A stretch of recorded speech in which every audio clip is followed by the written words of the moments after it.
بسم اللہ الرحمن الرحیم۔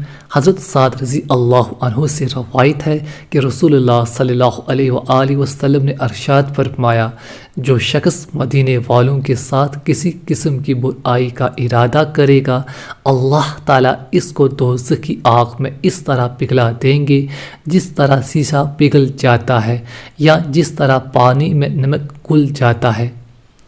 حضرت جابر بن عبداللہ رضی اللہ عنہما فرماتے ہیں کہ میں نے رسول اللہ صلی اللہ علیہ وآلہ وسلم کو یہ ارشاد فرماتے ہوئے سنا، جو شخص مدینے والوں کو ڈراتا ہے وہ مجھے ڈراتا ہے۔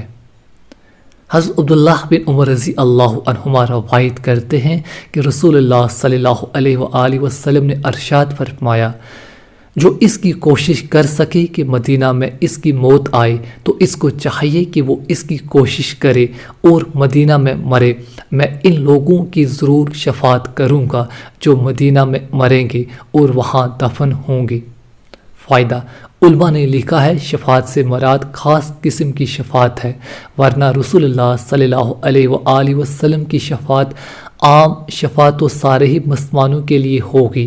کوشش کرنے اور طاقت رکھنے سے مراد یہ ہے کہ وہاں آخر تک رہے۔